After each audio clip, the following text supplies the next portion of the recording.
విడు మొరటోడు అని వాళ్ళు వీళ్ళు ఎన్నెన్ని అన్న పసి పిల్లవాడు నవ్వాడు.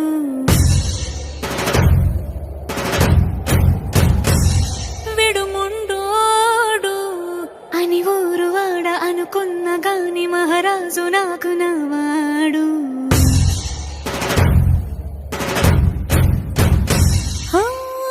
మాట పెడుసైనా మనసులో వెన్న రాయిలా ఉన్నవాడిలోన దేవుడెవరికి తెలుసును నాకన్నా. సూసేకి అగ్గిరవ్వ మాదిరే ఉంటా